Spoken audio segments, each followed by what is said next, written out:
Hola, hola, muy buenos días. Muchísimas gracias por esta invitación de Campus Party a Reboot the World. Reiniciemos el planeta. Y qué mejor ahora que voy a empezar con esta presentación para hablar de inteligencia colectiva que este evento que reúne a 31 países, a más de 3.000 expositores y a miles de personas que en todas partes están compartiendo sus ideas. Y bueno, la inteligencia colectiva después, ¿cómo va a ser nuestra vida después de toda esta pandemia que estamos enfrentando? Pues bien, yo quiero compartirles algunas ideas, pero primero quiero que nos centremos en quiénes somos. Y es que en realidad vale la pena que nos preguntemos esto, porque aún cuando en este evento, incluso y por todas partes, estamos hablando mucho de tecnología, de la inteligencia artificial, de muchísimas cosas relacionadas con la tecnología, los seres humanos somos los únicos que tenemos conciencia y vamos a estar acá por un buen rato. Y por eso yo rescato la inteligencia colectiva y más adelante les voy a decir cómo la defino en términos sociales sobre todo, porque los seres humanos hemos construido muchísimas cosas en conjunto y es así como hemos logrado avanzar. Somos la única especie que tiene conciencia y además que podemos usar todas estas herramientas, también las tecnológicas. Entonces, poniéndonos un poquito a ver la historia y también el contexto, yo quiero compartirles algunos hitos porque el siglo XX y el siglo XXI han estado plagados de progresos increíbles que quizá necesitamos poder poner en perspectiva para que comprendamos hacia dónde vamos. Entonces, hay muchos avances, pero también cosas que nos han puesto en grandes complicaciones, grandes tragedias. Por ejemplo, la pandemia de la influencia en 1918, la mal llamada gripe española, que en realidad muchos coinciden que se dio en Estados Unidos, que mató a más de 50 millones de personas. La Segunda Guerra Mundial también, 60 millones de personas, más todo lo que ha implicado. La guerra en Centroamérica, yo soy de Guatemala y agradezco a México esta invitación, pero la guerra en Centroamérica también significó miles de muertes, de desaparecidos y décadas de atraso en nuestro desarrollo. Y si vamos un poquito más adelante ahí con las crisis financieras, si queremos traerlo desde la Gran Depresión a todas las que hemos tenido en estas últimas décadas, la más reciente, la de 2008, la de 2018 también, la de 2008, perdón, nos pone un escenario complicado para la región, para toda la humanidad. Pero también hay cuestiones positivas y antes de eso yo les quiero mostrar, precisamente porque estamos hablando de esos hitos, ahí está lo que ha significado. Estas son las cifras en este momento alrededor de la pandemia de COVID-19. Globalmente, más de 500.000 muertes que tenemos que lamentar en Centroamérica, pues 3.840, ustedes están viendo ahí el número de casos. En México, pues también los confirmados más de 200.000 y las muertes más de 32.000 personas. ¿Significa esto que eso tiene menos relevancia porque estamos hablando de millones de muertes con los acontecimientos anteriores? Por supuesto que no, pero es necesario que nos pongamos en coyuntura. Y yo no voy a hacer mucho énfasis en esto porque está plagada las noticias y todos los espacios en torno a esta información, pero claro que tiene que ver con lo que estamos conversando. ¿En dónde estamos parados entonces? Estamos obviamente en una realidad muy compleja. Hablar del futuro antes de esta pandemia no era lo mismo, aunque se mantienen algunas cuestiones, algunos desafíos, algunas características, pero lo que tenemos que comprender es que tenemos que aceptar que el futuro va a ser diferente, el futuro no va a ser como lo habíamos pensado y para eso tenemos que adaptarnos también cognitivamente y ahí es donde también la inteligencia colectiva tiene mucho que ver, porque si seguimos avanzando acá, yo les quiero también poner en perspectiva cosas positivas, así como les hablé de las guerras y demás, les quiero poner en perspectiva algunos aspectos que tal vez hemos perdido de vista. Y es que la humanidad ha registrado, como les dije, muchos avances. Cuando vemos nuestra realidad inmediata, nos cuesta ver que hemos avanzado y pareciera, como decía un escritor guatemalteco, Dante Liano, que tenemos una especie de autoestima al revés, ¿no? Todo lo malo que pasa en el mundo nos pasa a nosotros, no podemos estar peor, no hemos avanzado y somos incapaces de reconocer nuestros avances. Pues miren ustedes, ahí como humanidad, la caída de la mortalidad infantil en 90%, la materna en el 99%, el aumento de la esperanza de vida en un 100%. Esas no son cuestiones menores que quizá Si no nos ponemos a pensar en ellas, no las vemos. Y si seguimos acá, hemos tenido un crecimiento económico como nunca antes en la historia de la humanidad. Aún personas que están en condiciones de pobreza hoy en día tienen acceso, por ejemplo, a un teléfono celular, que la persona más rica hace algunas décadas no tenía. Entonces, ¿quiere decir que su situación por eso es menos mala? No, por supuesto que no, pero necesitamos poner en perspectiva las cosas. Otro aspecto que a mí me gusta destacar es que hoy en día el ser humano ya sabe cómo solucionar el hambre. A mí eso me parece fundamental porque antes eran unas hambrunas que también diezmaban a la población y no sabíamos cómo solucionarlo. Ahora ya lo sabemos. Eso no quita que más de 100 millones de personas en el mundo estén atravesando por crisis alimentarias. Y si lo traemos más cerca en el contexto mesoamericano, centroamericano, en mi caso particular, en Centroamérica hay 4.4 millones de personas en crisis alimentarias y por la pandemia podría ser el doble. Esto, cuando la humanidad ya sabe cómo resolver este problema, no solo es vergonzoso y alarmante, sino que no debería ser y tenemos herramientas para solucionarlo. Si seguimos acá, entonces, aquí yo les quiero poner en perspectiva también esto, porque antes nos teníamos que preocupar por las guerras, por la violencia provocada por las guerras, por todo lo que estaba generando, pero hoy en día el azúcar es más peligroso que la pólvora, está matando más gente que cualquiera de las guerras. Ustedes lo ven allí en la cifra que les estaba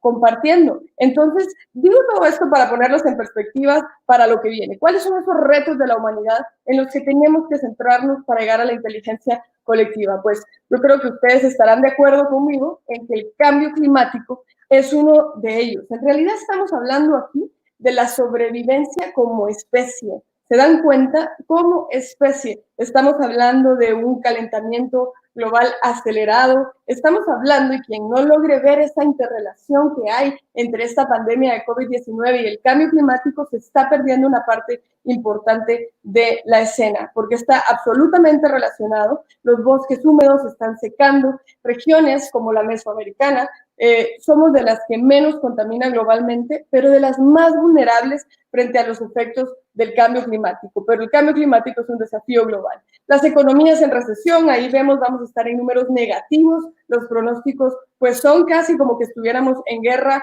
todos los organismos lo dicen así, y esta es una realidad objetiva que también es un desafío para nosotros. Por otro lado, si seguimos acá, los desastres. Y vean que no le pongo naturales, porque en realidad no son desastres naturales. Son desastres que provoca no tener una planificación territorial, no tener un modelo de desarrollo que tiene que ser producto de la inteligencia colectiva para que esos efectos de la naturaleza no nos produzcan los desastres que han estado complicando globalmente a la humanidad. Y solucionar los problemas en los países menos desarrollados. Porque yo les pongo este escenario y no quiere decir que el libro está pensando que es que aquí esto es Alicia en el País de las Maravillas. Para nada, tenemos que poder solucionar los problemas en los países menos desarrollados y esa también es una apuesta que deben hacer los países más desarrollados porque también es un asunto de ellos, no es un problema solo de los otros países. Y vamos a ver la disrupción tecnológica. En realidad, quiero hacer un poco de énfasis en porque esto era algo con lo que no nos enfrentábamos. Y en Campus Party, seguramente lo estamos viendo en todas las charlas, en realidad antes quien poseía la Tierra, pues era el factotum, ¿no? Era el que tenía el control, era el que tenía el poder. Pero ahora no es así, ahora es quien maneja esas grandes cantidades de información, esa gran cantidad de datos que está relacionado con todo nuestro entorno. Y más grave aún, y ahí donde necesitamos también mucha inteligencia colectiva, la propiedad de los datos, que es una discusión pues aún muy incipiente globalmente. Imagínense si estamos hablando ya de países individuales. Entonces, ante este escenario general, ¿cómo podemos construir un mejor futuro para la humanidad después o atravesando esta pandemia de COVID-19?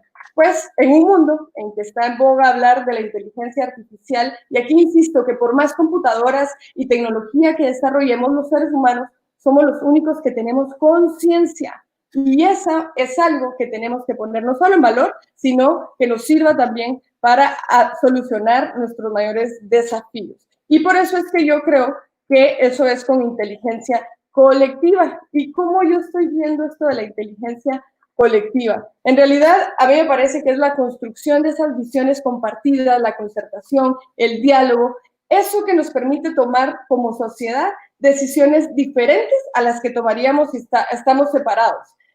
Es muy difícil creer que eso es un concepto que podamos poner 100% en práctica cuando estamos entrando a las redes sociales y vemos confrontación, vemos problemas políticos, los poderes del Estado no se logran poner de acuerdo, en la comunidad hay enfrentamientos también, hay mucha conflictividad social, etcétera, etcétera. Pero lo cierto es que si el sector público, el privado, organizaciones de sociedad civil, la academia y todos los sectores que ustedes quieran, no nos ponemos de acuerdo en esa inteligencia colectiva, va a ser muy difícil solucionar nuestros problemas. Y es por eso que a mí me gusta pensar en términos de inteligencia colectiva en lo que se puede hacer como países. Y les dejo este dato de Why Nations Fail, de este libro, que claramente nos pone las hipótesis de qué es lo que le pasa a un país cuando esa inteligencia colectiva se pone de acuerdo para construir instituciones incluyentes, inclusivas, o cuando esa inteligencia lo que hace es ponerse de acuerdo para construir instituciones extractivas. El ejemplo de los países y lo que ha estado pasando me parece que lo ejemplifican muy bien, yo se los recomiendo, porque allí hay muchas respuestas en términos sociales y políticos. Y bien, esta inteligencia colectiva en la humanidad se ha hecho presente muchas veces. En realidad, cuando hemos tenido estos hechos históricos que representan retos como las guerras mundiales, la Guerra Fría y demás, como humanidad, en una respuesta colectiva, hemos dado respuestas. Así nacieron las Naciones Unidas, así se creó el BID, así fue el Plan Marshall en Europa. Y si seguimos, vemos también en un contexto más cercano que ha pasado lo mismo en nuestra región. De hecho, como uno de los problemas tenemos la guerra de Centroamérica, que yo se las mencioné, porque eso nos ha permitido también crear respuestas colectivas. Vamos a ver que se nos trabó por ahí la presentación. Vamos, ahí está. Nos ha permitido crear respuestas colectivas. Una de esas fueron los acuerdos de paz de Esquipulas, pero también el sistema de integración centroamericana. En lo más cercano, cuando hemos tenido hechos históricos que nos obligan a tener que pensar más allá de nuestras fronteras y más allá de lo individual, también hemos podido dar respuestas colectivas. Y la humanidad se está encaminando hacia lo que se aprobó recientemente, hace algunos años, que es la Agenda 2030, los Objetivos de Desarrollo Sostenible, los ODS, los 17 ODS, que en realidad nos plantean esa necesidad colectiva de encontrar soluciones a los desafíos de la humanidad. Por eso es que yo creo sinceramente que esta pandemia debe sacarnos con un multilateralismo fortalecido, con una integración regional fortalecida. Ahí está el sistema de integración centroamericana en lo cercano, la Unión Europea, un referente para todos, las mismas Naciones Unidas, pero tenemos que estar conscientes que hay amenazas que pueden llevarnos por otro camino. Entonces, ahí están los objetivos, que ya se los mencioné, y que además están muy relacionados con los pilares de la integración del sistema de integración centroamericana. Porque la pandemia, los problemas no respetan fronteras, como nos hemos dado cuenta. Las soluciones, por el contrario, deben derribar esas fronteras. ¿Y por qué digo esto? Porque hay muchas, pues una tentación muy grande a los nacionalismos que nos llevan a pensar que nos podemos salvar solitos si nos encerramos entre las cuatro paredes de nuestro país. Y la verdad es que nadie se salva solo, no se puede, simplemente no se puede. En este mundo de la hiperconectividad, de tener que encontrar soluciones compartidas, de además tener que comerciar entre nosotros, ahora mismo vean lo que le está pasando a la economía porque todo esto se ha cerrado, tenemos que estar conscientes que nadie se salva solo, nadie lo puede lograr. Entonces, yo les menciono esto porque la inteligencia colectiva nos debe permitir construir soluciones a nivel local, a nivel nacional, a nivel regional, a nivel global. Las soluciones en política son siempre locales, pero locales cuando estamos hablando de una región como la centroamericana implica a los 8 países. Cuando estamos hablando como la comunidad, como la familia humana, estamos hablando a nivel global. Entonces, no hay modo de salir de nuestros desafíos si no lo hacemos con inteligencia colectiva a través de cada uno de estos niveles y además fortaleciendo el multilateralismo y la integración regional. Y aquí yo quiero mencionar un tema para mí que no puede estar fuera de la ecuación. Esa inteligencia colectiva nos debe llevar a reconocer y a fortalecer nuestros esfuerzos para que ese más del 50% de la población, que somos las mujeres, no estemos por fuera. Enfrentar estos desafíos, reiniciar el planeta, es definitivamente un no sin mujeres en todos los campos. No solamente es justo, sino que es extremadamente estratégico para lo que tenemos que lograr. Un no sin mujeres. Y les hablo de que tiene que ser regional, tiene que ser global, porque si alguien piensa con algún nacionalismo exacerbado que puede solucionarlo solo, no es verdad. Y en el único lugar en donde deben estar estos nacionalismos que nos pueden llevar a retroceder es en el pasado, allí donde ya nos demostraron que no funcionaron y que no son la salida para el planeta. Solucionar problemas en cualquier parte significa solucionarlos en todas partes. ¿Y por qué digo esto? Porque si un país dice, bueno, el cambio climático, ¿cómo lo enfrenta solo? No puede. ¿Cómo puede comerciar si no tiene al vecino? ¿Cómo puede arreglar los problemas del crimen organizado internacional, de la ciberseguridad? Todos los desafíos que tenemos como humanidad nos llevan a pensar en la inteligencia colectiva como una solución. Así que esto también debe ser un interés de los países más desarrollados, no encerrarse pensando que así se van a salvar, ya demostramos que no, sino que hay que abrirse en una inteligencia colectiva que nos permita avanzar. No hay vuelta a la normalidad, como hemos estado diciendo. Además, yo no quiero volver a una normalidad que tuvo en ella mucho de las raíces de los problemas que estamos enfrentando. Esta pandemia debe permitirnos a tener esquemas disruptivos que nos permitan pensar otras cosas que quizá si no hubiese llegado una pandemia que está haciendo sufrir a tantos miles de personas en el mundo, a todo el planeta en realidad casi, no se plantea. Tenemos que tener soluciones diferentes. Volver a la normalidad, la verdad es que no va a pasar como la conocíamos y ojalá que no lo hagamos porque tenemos que construir algo diferente a partir de todo eso que hemos visto. El futuro será diferente y será disruptivo y por eso tenemos que estar conscientes que necesitamos esa inteligencia colectiva para poder salir adelante. Es con inteligencia colectiva, es con multilateralismo, es con integración regional y es comprendiendo que aquí todos somos necesarios y tenemos que pensarlo no solamente en términos tecnológicos, que podríamos pensar como inteligencia colectiva. Wikipedia, por ejemplo, un ejemplo por excelencia de lo que es construir este sitio maravilloso con miles de personas. Tenemos que ver así a la humanidad y que todas estas herramientas tecnológicas que se están desarrollando efectivamente le sirvan a esta especie, que somos nosotros, la única con conciencia para poder enfrentar esos desafíos globales que tenemos, porque tenemos, gracias a la tecnología, herramientas que no teníamos años atrás. Muchísimas gracias. Reiniciamos el planeta, sigamos la conversación, ahí están mis redes sociales. Muchísimas gracias por su atención.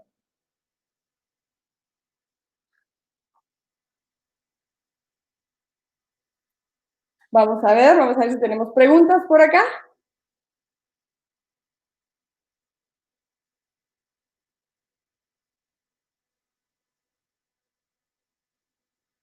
A ver, mientras llegan esas preguntas, yo termino de afinarles un par de temas. De verdad que tenemos una gran responsabilidad, toda la gente que está en el mundo tecnológico, en el mundo social de relaciones internacionales, están, eh, vamos a ver, creo que están por acá. A ver.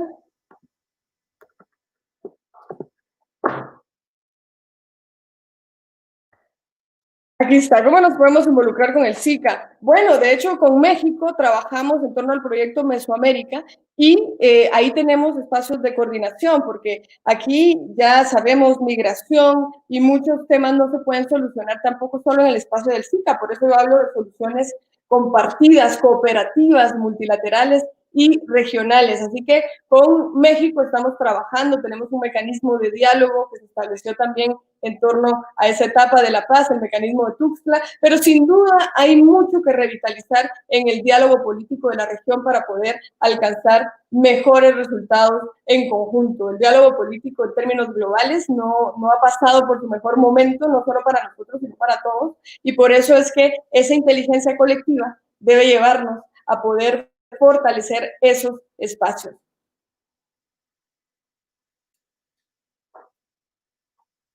¿cómo podemos involucrarnos? ¿Cómo me puedo involucrar en la inteligencia artificial? Bueno, en realidad, como estamos viendo, muchas de las soluciones que están siendo muy disruptivas para solucionar nuestros problemas, muchas de ellas vinculadas a soluciones en torno al ambiente, al cambio climático, están ahí. Hay aplicaciones, por ejemplo, estamos desarrollando muchas aplicaciones que ayudan a los pescadores, otras que están ayudando en temas de recursos hídricos, en temas de seguridad alimentaria y nutricional. Estamos también en el tema del comercio, con todo lo que las aplicaciones tecnológicas nos pueden dar para poder hacer las cosas mejor, pero sigue estando de fondo que por más tecnología que tengamos, si no ponemos también el énfasis en ese ser humano, en esa salud mental, en ese pensar en conjunto, en ponernos de acuerdo, en encontrar consensos, concertar las soluciones, pues las alternativas tecnológicas están allí, pero el problema sigue estando acá. Y por mucho que pensemos que la tecnología nos va a reemplazar por completo en algún momento, lo cual pues no va a ser así, por lo menos no de forma inmediata, y debemos pensarlo, creo, en términos de cómo aprovechar toda esa inteligencia artificial, toda esa innovación tecnológica para seguir poniéndola al servicio de las grandes soluciones. Y así es como podemos pensar realmente un futuro de abundancia, si esa tecnología está al servicio de resolver los grandes problemas que tenemos como humanidad.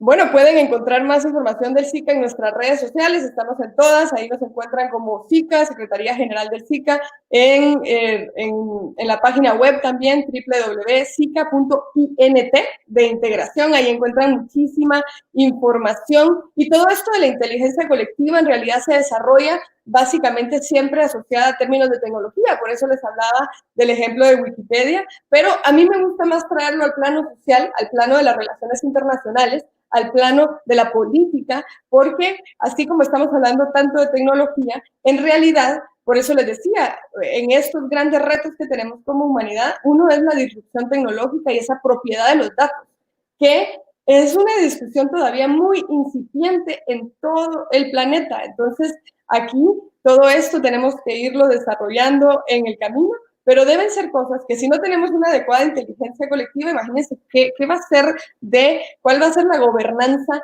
de todo esto que estamos hablando. Ahí hay desafíos importantes. Además, porque en términos de tecnología, siempre que pensamos en cambio climático, pensamos que las aerolíneas, por ejemplo, son las que más contaminan y son las que más emisiones de carbono producen. Y la verdad es que globalmente representan el 2%, pero todos los centros de datos, por todo lo que compartimos y demás, todos los centros de datos están consumiendo el 6% de la energía en el planeta, incluso más que la India, por ejemplo, pero eso representa el 6% de las emisiones. Entonces, ahí también hay una correlación que tenemos que prestar atención porque las cosas no siempre son como parecen. Y por eso, si me siguen preguntando acá, vamos a ver. La historia se repite, dice, y si es así, ¿por qué sigue pasando? En realidad, porque primero es cíclica, pero segundo, porque tendemos a no ver al pasado para aprender de nuestros errores y seguimos cometiendo esos errores. Entonces, por eso es que es importante propiciar una mayor inteligencia colectiva a nivel local, a nivel nacional, a nivel regional, a nivel global, porque es la gente. A mí me gusta mucho y lo siento como parte de mi motivación interna, lo tengo en mi oficina, lo tengo por todas partes, una frase de Jean Monnet, del padre de la Unión Europea, uno de los padres de la Unión Europea, que dice que nada pasa sin las personas y nada perdura sin las instituciones. Entonces, yo creo mucho en trabajar con la gente, en los cambios que podamos producir. Yo sé que en términos democráticos, si lo vemos así, puede haber mucho desencanto, pero sigue siendo la democracia el mejor sistema que tenemos para organizarnos en esa inteligencia colectiva, que lo que sí tiene que hacer es lograr mejores acuerdos y soluciones. Y por eso es que necesitamos que todos los poderes del Estado puedan ponerse de acuerdo en lo fundamental que necesitan nuestros países, que nosotros mismos también, porque luego vemos que esto no es solo a nivel macro, allá en la estratosfera, eso que tienen que decidir los gobiernos, sino que es lo que tenemos que decidir nosotros también como sociedad. Y si ven las redes sociales, ese espacio que no está creando más que una nueva plataforma de comunicación. Las fake news, por ejemplo, eran algo que ya existía desde siempre, pero que ahora tienen una mayor amplificación por la hiperconectividad en la que estamos. Entonces, apostarle a esa inteligencia colectiva, concertar decisiones, ponernos de acuerdo, volver a vernos con el otro, en pensar, bueno, este cuate, esta cuata tiene parte de la verdad también, yo no tengo la verdad absoluta, es fundamental. Eso va a seguir siendo una constante por más tecnología que desarrollemos. Insisto, porque ni la mejor computadora en este momento tiene la conciencia que tú y yo tenemos, que tenemos como humanidad. Esa conciencia es algo que debemos poder aprovechar de mejor manera. Yo a eso también lo asocio con la inteligencia colectiva. Para mí no hay otra forma.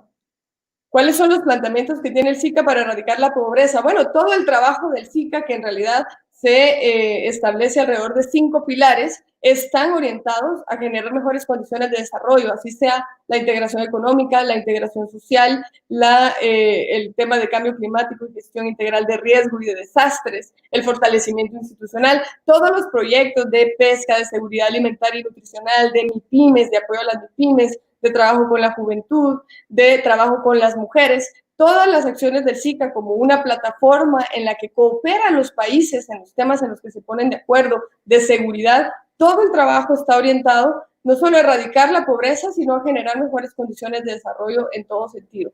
Lo que pasa, y por eso es que les digo que en regiones como las nuestras, Centroamérica, por muy bien que le vaya a un país, en realidad no puede pensar su futuro desligado de los vecinos. Pues es que no se puede, no podemos. Y por eso es que la integración para una región como la centroamericana no es un lujo que nos podamos dar y decir, bueno, vamos a ver si nos integramos. La verdad es que para nosotros es una necesidad, comerciamos con nosotros mismos después de los Estados Unidos y algunas veces le ganamos a ese indicador. Centroamérica es el segundo mercado en importancia para Centroamérica.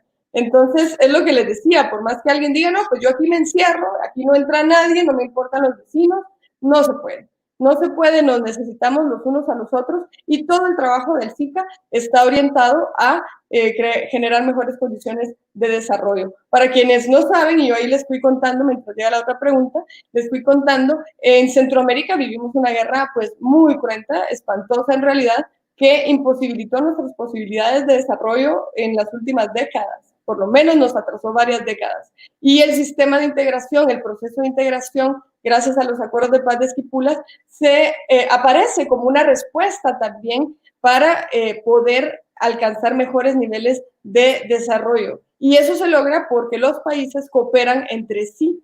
No hay manera de que pase de otra forma porque el SICA está integrado por 8 países miembros, eso incluye a toda la región, más República Dominicana, que también forma parte del sistema, y ahí todo se logra por cooperación. ¿Por qué no aprendemos? Me dicen, bueno, Catherine, esa es una pregunta que yo también me hago, porque dice uno, bueno, pues esto pareciera obvio, ¿no? Si ya vimos que en el pasado nacionalismos, guerras, enfrentamientos no nos han llevado a nada, ¿por qué insistimos?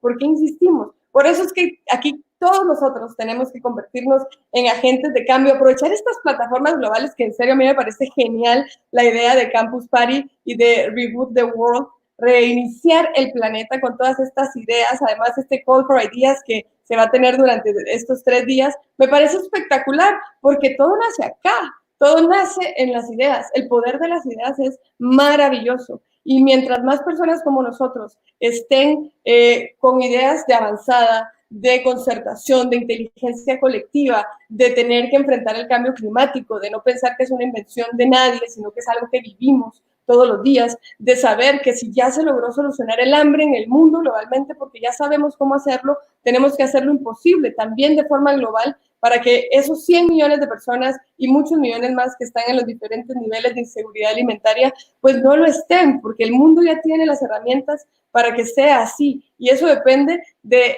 todos y cada uno de nosotros.